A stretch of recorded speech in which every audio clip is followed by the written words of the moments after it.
यदि आप भी बिहार बोर्ड मैट्रिक परीक्षा 2023 की तैयारी कर रहे हैं तो यह वीडियो आपके लिए बहुत ही महत्वपूर्ण होने वाला है।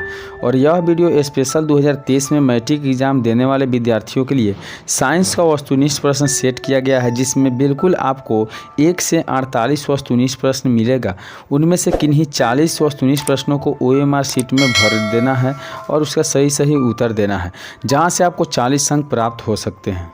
तो चलिए हम बढ़ते हैं अगला प्रश्न की ओर। तो अगला प्रश्न दिया हुआ है, अर्थात पहला प्रश्न दिया हुआ है कि एक वयस्क क्या है कि एक वयस्क मनुष्य के कितने दांत होते हैं। इसका सही उत्तर है ऑप्शन बी, क्योंकि 32 दांत होते हैं। चलिए बढ़ते अगले प्रश्न की ओर। और यह वीडियो बिल्कुल बिहार बोर्ड एवं CBSE बोर्ड वाले दोनों के लिए महत्वपूर्ण होने वाला है। तो दूसरा दिया हुआ है कि मस्तिष्क उत्तरदायी होती है। तो मस्तिष्क उत्तरदायी होती है, आपको बता दें कि हृदय स्पंदन के लिए, शारीरिक संतुलन के लिए और सोचने के लिए। इसलिए इसका सही ऑप्शन हो जाएगा इनमें से सभी। चलिए बढ़ते हैं अगले प्रश्न की ओर। वीडियो पर अंत तक जरूर बने रहिएगा। तो दिया हुआ है यहाँ तीसरा प्रश्न है कि टैक्रिया क्या है कि टैक्रिया किस जीव का श्वसन अंग है। टैक्रिया किस जीव का श्वसन अंग है। इसका सही उत्तर है ऑप्शन सी, अर्थात कॉकरोच का। किसका है? कॉकरोच का। चलिए बढ़ते अगले प्रश्न की ओर। अगले प्रश्न दिया हुआ है कि शरीर में भोजन का पाचन किस प्रकार की अभिक्रिया है। शरीर में भोजन किस प्रकार की अभिक्रिया है। इसका सही उत्तर आपको दिया हुआ है उपचयन अभिक्रिया। कौन अभिक्रिया है? तो उपचयन अभिक्रिया है। चलिए बढ़ते हैं अगले प्रश्न की ओर। तो अगला प्रश्न दिया हुआ है कि पूर्ण विकसित अंडाशय क्या है कि पूर्ण विकसित अंडाशय कहलाता है। इसका सही उत्तर है ऑप्शन सी, अर्थात फल कहलाता है। क्या कहलाता है? फल कहलाता है। तो बिल्कुल वीडियो पर अंत तक जरूर बने रहिएगा, क्योंकि एक एक प्रश्न महत्वपूर्ण दिया गया है। तो यहाँ दिया गया है कि एक स्त्री में कौन से लिंग गुणसूत्र मिलते हैं। एक स्त्री में कौन से लिंग गुणसूत्र मिलते हैं। इसका सही उत्तर है ऑप्शन बी, अर्थात एक्सेस। चलिए बढ़ते अगले प्रश्न की ओर। अगले प्रश्न दिया हुआ है कि मृतपोषी, अर्थात आप तो देख पा रहे हैं कि मृतोपजीवी का उदाहरण है। मृतोपजीवी का जो उदाहरण है वो इनमें से क्या है। तो इसका सही उत्तर है अमरबेल। क्या है? अमरबेल है। चलिए बढ़ते हैं अगले प्रश्न की ओर। तो अगली प्रश्न दिया हुआ है कि गार्ड कोशिका क्या है कि गार्ड कोशिका की कौन सी भित्ति मोटी होती है।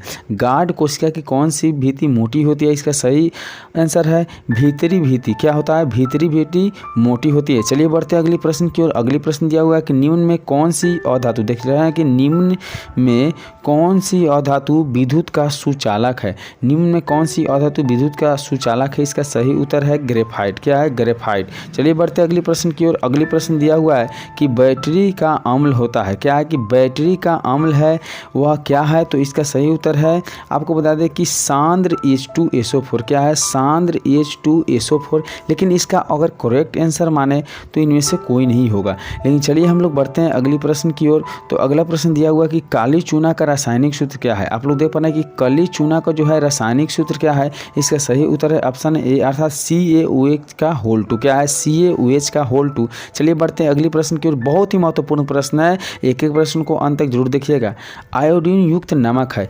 आयोडीन युक्त नमक है। इसका सही उत्तर है, आपको बता दें कि NaCl और प्लस Ki और प्लस में NaCl जो है और प्लस KiO3। तो आप इसमें चाहें तो आंसर इसमें से ए और बी दोनों दे सकते हैं। चलिए बढ़ते हैं अगले प्रश्न की ओर। तो अगला प्रश्न दिया हुआ है कि प्लास्टर ऑफ पेरिस क्या है कि प्लास्टर ऑफ पेरिस का रासायनिक नाम क्या है। तो प्लास्टर ऑफ पेरिस का रासायनिक जो नाम है वह है क्या है? कैल्शियम सल्फेट और हाइड्रेट। क्या है? कैल्शियम सल्फेट और हाइड्रेट इसका रासायनिक नाम है। चलिए बढ़ते अगले प्रश्न की ओर। तो अगले प्रश्न दिया हुआ है कि लौंग तेल क्या है कि लौंग तेल किस प्रकार की सूचक है।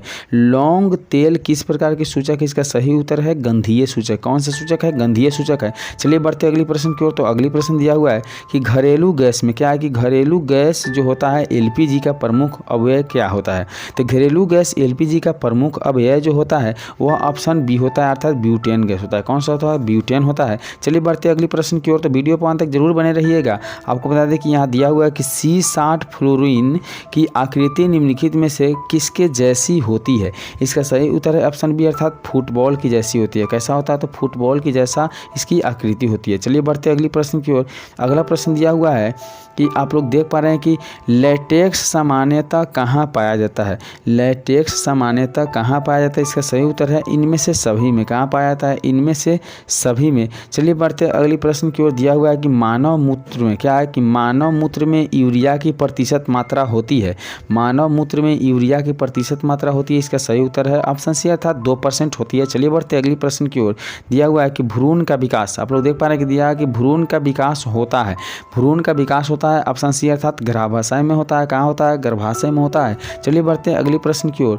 तो अगला प्रश्न दिया हुआ है कि निकट दृष्टि दोष में किस लेंस का उपयोग किया जाता है। निकट दृष्टि दोष में किस लेंस का उपयोग किया जाता है अर्थात प्रयोग किया जाता है, इसका सही उत्तर है ऑप्शन ए अर्थात अवतल लेंस का प्रयोग किया जाता है। चलिए बढ़ते हैं अगली प्रश्न की ओर। अगली प्रश्न दिया हुआ है कि लेंस की क्षमता का सही मात्रक क्या होता है। लेंस की क्षमता का सही मात्रक क्या होता है, इसका सही उत्तर हो जाएगा डायोप्टर, क्योंकि लेंस की क्षमता का सही मात्रक क्या होता है, डायोप्टर होता है।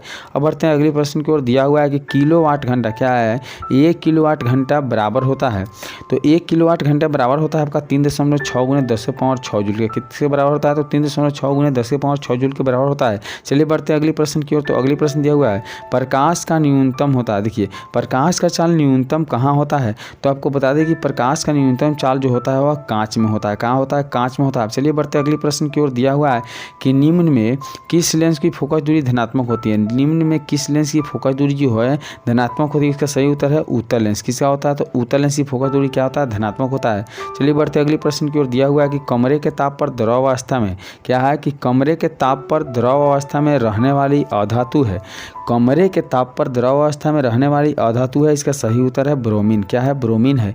अब बढ़ते हैं अगली प्रश्न की ओर। अगली प्रश्न दिया हुआ है, आप लोग देख पा रहे हैं कि निम्नलिखित में कौन सा युग्म एकल विस्थापन अभिक्रिया प्रदर्शित करता है। इसका सही उत्तर है ऑप्शन बी अर्थात AgNO3 एक्वा जो है कॉपर के साथ क्या करता है, एकल विस्थापन अभिक्रिया करता है। चलिए बढ़ते अगले प्रश्न की ओर। दिया हुआ है कि आवर्त सारणी में आवर्तों की संख्या होती है। आवर्त सारणी में आवर्तों की संख्या होती है, इसका सही उत्तर है ऑप्शन ए अर्थात 7 होती है। चलिए बढ़ते अगली प्रश्न की ओर। अगला प्रश्न दिया हुआ है कि पेंटेन क्या है, पेंटेन C5H12 के कितने संरचना समवायु संभव है। तो पेंटेन C5 और H12 की संरचना जो संभव होता है वह आपका है ऑप्शन बी अर्थात 3 हो सकते हैं। कितने हो सकते हैं, 3 हो सकते हैं। चलिए बढ़ते अगली प्रश्न की ओर। अगली प्रश्न दिया है कि दही में कौन सा अम्ल पाया जाता है। दही में कौन सा अम्ल पाया जाता है, इसका सही उत्तर है ऑप्शन सी अर्थात लैक्टिक अम्ल पाया जाता है। चलिए बढ़ते अगली प्रश्न की ओर। अगली प्रश्न दिया हुआ है कि निम्नलिखित में किस धातु का, आप लोग देख पा रहे हैं कि निम्नलिखित में किस धातु को केरोसिन तेल में डुबो कर रखा जाता है। केरोसिन में डुबो कर रखा जाता है, इसका सही उत्तर है आपको सोडियम, क्योंकि सोडियम को केरोसिन तेल में आप डुबा कर रख सकते हैं। चलिए बढ़ते अगली प्रश्न की ओर। तो अगली प्रश्न दिया हुआ है कि Al4 क्या है, Al4 जो है और Ca3 के जल अपघटन निम्नलिखित में से बनता है, तो इसका सही उत्तर है आपका ऑप्शन बी अर्थात मेथेन। क्या बनता है, मेथेन बनता है। चलिए बढ़ते अगली प्रश्न की ओर। तो अगली प्रश्न दिया हुआ है कि वह धातु जो सिर्फ अम्ल राज में घुलता है, वह धातु जो सिर्फ अम्ल राज में घुलता है वह क्या कहलाता है, तो आपका सही उत्तर है एयू कहा है। क्या है, एयू कहलाता है। अब चलिए बढ़ते अगली प्रश्न की ओर। ईंधन क्या है, आप लोग देख पा रहे हैं कि ईंधन क्या है, इसका सही उत्तर क्या है, तो ईंधन इनमें से सभी है, क्योंकि LPG गैस भी है, लकड़ी भी है और CNG भी है। चलिए बढ़ते अगली प्रश्न की ओर। तो अगली प्रश्न देखिए, बहुत ही महत्वपूर्ण प्रश्न है, वीडियो को अंत तक जरूर देखिएगा। दिया हुआ है कि जीवाश्म ईंधन का उदाहरण है। क्या है, जीवाश्म ईंधन का उदाहरण है, तो इसका सही उत्तर है ऑप्शन सी अर्थात A और B दोनों है। अब चलिए बढ़ते हैं अगली प्रश्न की ओर। तो अगली प्रश्न दिया हुआ है कि अमोनिया क्लोराइड, क्या दिया हुआ है, अमोनिया क्लोराइड का जलीय विलयन होता है। अमोनिया क्लोराइड का जलीय विलयन क्या होता है, तो इसका सही उत्तर है ऑप्शन ए अर्थात अम्लीय होता है। कैसा होता है, अम्लीय होता है। चलिए बढ़ते अगली प्रश्न की ओर, वीडियो पर अंत तक जरूर बने रहिएगा। दिया हुआ है कि एथेन क्या है, एथेन का आणविक सूत्र C2H6 है। इसमें सौष्ठ बंधकों की संख्या कितना होना चाहिए, तो इसका सही उत्तर है ऑप्शन डी अर्थात 7 होना चाहिए। कितना होना चाहिए, 7 होना चाहिए। चलिए बढ़ते हैं अगली प्रश्न की ओर। तो अगली प्रश्न दिया हुआ है कि शल्य क्या है, कि शल्य चिकित्सक क्या है, कि शल्य चिकित्सक में टूटी हड्डियों को जोड़ने के लिए प्रयुक्त होने वाला रासायनिक पदार्थ क्या होता है, तो इसका सही उत्तर है आपका ऑप्शन सी अर्थात प्लास्टर ऑफ पेरिस से हड्डियों को टूटे हुए पर प्लास्टर रूपांतरण किया जाता है। चलिए बढ़ते हैं अगले प्रश्न की ओर। दिया हुआ है कि पीएच मान क्या है, कि किस पीएच मान वाला विलयन सबसे अधिक अम्लीय होगा। किस पीएच वाला मान वाला जो विलयन होगा सबसे अधिक अम्लीय होगा। तो इसका सही उत्तर है ऑप्शन 1। क्या है, 1 जो है सबसे कम अम्लीय है, अर्थात अधिक अम्लीय होगा क्योंकि सबसे कम संख्या पे है। चलिए बढ़ते हैं अगले प्रश्न की ओर कि एथाइन में कार्बन कार्बन परमाणुओं के बीच कितने संयोजन बंधक होते हैं। आप देख पा रहे हैं कि दिया हुआ है कि एथाइन में कार्बन कार्बन परमाणुओं के बीच कितने सहसंयोजक बंधक होगा। इसका सही उत्तर है ऑप्शन 2। क्या होगा, ऑप्शन 2 अर्थात बी ऑप्शन होगा। चलिए बढ़ते हैं अगले प्रश्न की ओर। दिया हुआ है कि क्यूपाइराइट क्या है, क्यूपाइराइट निम्नलिखित में से किस धातु का अयस्क है। तो क्यूपाइराइट इसका जो अयस्क है वह है कॉपर। क्या है, कॉपर का अयस्क है। चलिए बढ़ते हैं अगले प्रश्न की ओर। तो अगला प्रश्न दिया है कि वायुमंडल में नाइट्रोजन क्या है, कि वायुमंडल में नाइट्रोजन की मात्रा है। वायुमंडल में जो नाइट्रोजन की मात्रा है वो कितना है, तो लगभग 78% है। कितना, 78% है। चलिए बढ़ते हैं अगले प्रश्न की ओर। दिया हुआ है कि प्रकृति में क्या है, कि प्रकृति में पृथ्वी पर ऊर्जा का मुख्य स्रोत क्या है। प्रकृति में जो पृथ्वी पर है वो ऊर्जा का मुख्य स्रोत क्या है। तो सबसे पहला इसका सही उत्तर है सूर्य का प्रकाश है। क्या, सूर्य का प्रकाश है। चलिए बढ़ते अगले प्रश्न की ओर। तो दिया हुआ है कि द ओरिजिन ऑफ स्पीशीज नामक पुस्तक किसने लिखी है। द ओरिजिन ऑफ स्पीशीज नामक पुस्तक किसने लिखी है। तो इसका सही उत्तर है डार्विन। किसके द्वारा लिखा गया है, तो डार्विन के द्वारा लिखा गया है। चलिए बढ़ते अगले प्रश्न की ओर। दिया हुआ है कि ओजोन के अणु में ऑक्सीजन की परमाणु संख्या होती है।